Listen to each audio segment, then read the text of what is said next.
Assalamualaikum warahmatullahi wabarakatuh. Sobat-sobat, kita bersama lagi di channel saya dalam dakwah Islam pencerahan. Sobat-sobat, lagi-lagi terjadi perbedaan dalam menetapkan satu Syawal di tahun 1444 Hijriah ini, sobat-sobat. Seperti biasa, ya, Muhammadiyah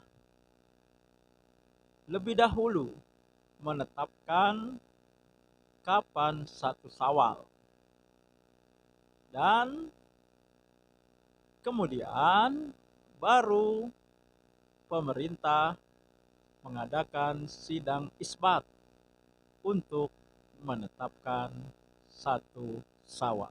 Seperti yang pernah saya katakan, perbedaan ini karena perbedaan metode.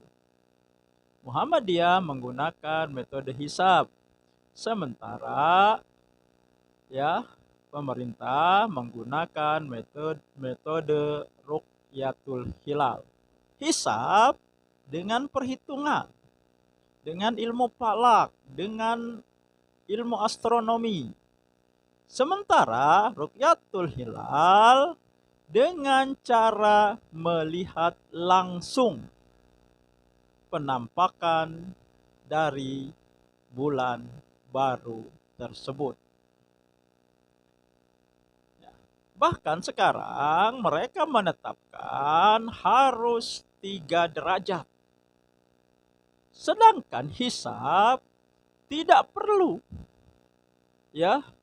sampai 2 derajat, 3 derajat, 1 derajat pun berarti sudah memasuki bulan baru, sudah memasuki satu Syawal.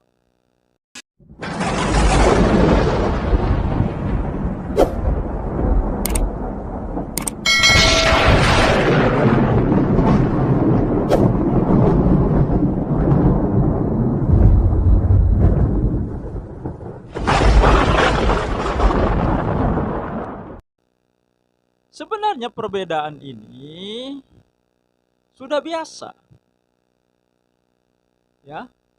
sebagai suatu hal yang merupakan dinamika di dalam kehidupan beragama di negeri kita. Tetapi belakangan ini dengan menguatnya,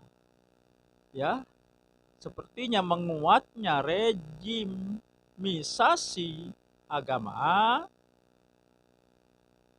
dengan memaksakan pemahaman tertentu, ini menjadi isu yang dipakai untuk membangun opini bahwa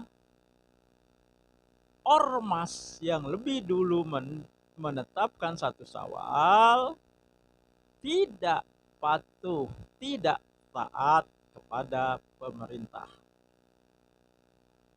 Mengenai ketidakpatuhan,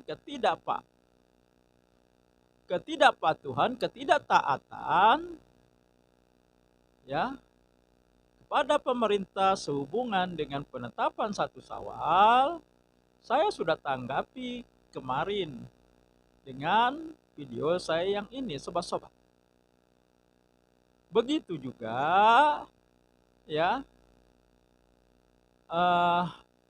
ayat yang dikutip, yaitu surat An-Nisa ayat 59, yang Kiai Haji Idrus Ramli menyampaikan sebagai dalil wajib taat kepada pemerintah, itu pun sudah saya respon dengan menampilkan, menghadirkan ayat lengkapnya. Karena surat yang dibacakan, surat An-Nisa ayat 59 itu masih ada kelanjutannya. Tidak hanya berhenti kepada pemimpin. ada kelanjutannya. Kalau berbeda pendapat, maka dikembalikan kepada Allah dan Rasulnya, bukan kepada ulil amri. Nah, sobat-sobat, bisa simak di konten video saya yang ini, sobat-sobat. Nah, kali ini ya, saya tidak ingin membahas lagi masalah ya taat tidak taat, sesuai dengan sunnah atau tidak. Tetapi mari kita hilangkan antipati kita kepada siapapun, kepada golongan di luar golongan kita, kepada pemahaman yang tidak sepemahaman kepada kita. Mari kita objektif, mari kita menggunakan nalar sehat kita. Ya, sebenarnya metode mana yang paling akurat, ya, menguntungkan, dan tentu saja bersifat praktis dan efisien. Barangkali ya, cuplikan video berikut ini bisa menjelaskan ya.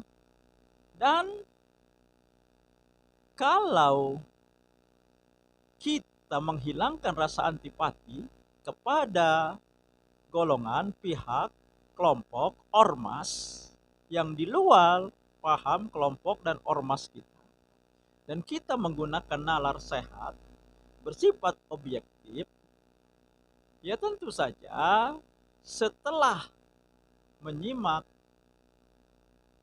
cuplikan video yang akan saya tayangkan, tentu saja kita bisa pada satu kesepakatan ya, untuk memakai satu metode. Karena ternyata metode ini lebih akurat. Dan sudah dipakai selama ini sebenarnya. Tetapi ya, ketika menetapkan satu Syawal dan satu Ramadan, ini ditinggalkan. Sehingga timbul perbedaan yang kerap kali kita alami, sobat-sobat. Ini videonya, sobat-sobat. Kaum muslimin yang dirahmati Allah Subhanahu wa taala, tidak asing bagi kita yang berada di Indonesia ini khususnya menyaksikan perbedaan metode yang dipakai oleh beberapa ormas untuk menentukan penanggalan Islam, terutama dalam penentuan tanggal 1 Syawal. Sebagian dari ormas memakai ilmu falak atau ilmu pasti, yaitu dengan metode hisab atau perhitungan. Sedangkan sebagian lagi memakai metode ru'yatul hilal, yaitu menentukan penanggalan dengan melihat hilal secara langsung. Dan ini menjadi polemik yang panjang di kalangan masyarakat muslim, karena sudah seringkali terjadi perbedaan antara satu ormas dengan ormas yang lain. Sebenarnya dari kedua metode penentuan penanggalan Islam tersebut, penanggalan Hijriah tersebut, itu dipakai juga oleh pemerintah. Sebagai contoh, penentuan kejadian gerhana bulan atau gerhana matahari. Di dalam menentukan kejadian-kejadian tersebut, pemerintah mengumumkan kepada masyarakat agar melaksanakan sholat gerhana itu jauh sebelum hari terjadinya gerhana. Artinya memakai metode perhitungan, metode hisab. Dan pemerintah tidak menunggu terjadi gerhana bulan atau gerhana matahari terlebih dahulu, baru kemudian mengajak atau mengumumkan kepada masyarakat untuk melaksanakan sholat gerhana. Begitu juga di dalam menentukan sholat 5 waktu, jadwal sholat 5 waktu. Semua memakai metode hisab. Bahkan penentuan penanggalan di bulan-bulan lain pun tidak lagi memakai metode ru'yatul hilal. Dan bisa sama kalender yang dipakai antara satu ormas dengan ormas yang lain ketika di luar bulan-bulan tertentu, terutama di bulan Syawal, bulan Ramadan, dan bulan Dzulhijjah. Sehingga di luar bulan tersebut, ini tidak ada lagi perbedaan. Sehingga dengan kondisi yang seperti itu, sebagian masyarakat muslim masih bimbang di dalam memilih mana yang harus diikuti. Terlebih sepanjang pengetahuan kami, ketika terjadi perselisihan penanggalan tersebut, ormas yang menentukan penanggalan dengan metode hisab itu terbukti lebih benar. Terbukti setelah berjalannya waktu kemudian melihat bulan, maka penanggalan mereka yang menggunakan metode hisab ternyata benar dan sesuai. Sehingga sebagian masyarakat itu juga menjadi bingung. Di sisi lain harus mengikuti pemerintah, di sisi lain juga melihat metode yang dipakai oleh ormas Muhammadiyah dalam konteks ini yang lebih cenderung sering kita lihat terjadi perbedaan, perhitungan mereka lebih tepat. Nah, jadi sobat-sobat, ya ternyata kan metode hisab itu lebih akurat, lebih tepat, lebih bisa dipertanggungjawabkan. Karena berdasarkan perhitungan, ya, berdasarkan ilmu eksakta, dan ini bisa diketahui jauh-jauh hari. Sehingga ya kita bisa melakukan planning, melakukan rencana. Karena kita sudah tahu, ya, Lebaran, puasa akan ya terjadi, akan masuk pada tanggal sekian, ya, pada tanggal 1 Ramadan bertepatan tanggal sekian, ya, di tahun Masehi. Begitu juga dengan 1 Syawal. Tidak perlu kita menanti-nanti, ragu-ragu. Jadi tidak besok Lebaran. Bagaimana ya? Ya, masih ragu-ragu. Nah, dengan fakta ini sobat-sobat, ya seharusnya umat Islam dengan meninggalkan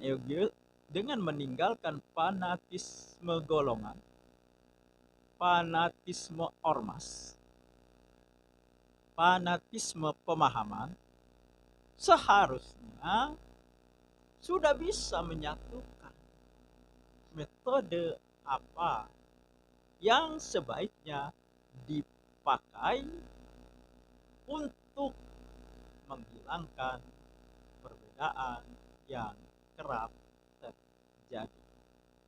Demikian sobat-sobat, semoga ini menginspirasi dan mencerahkan.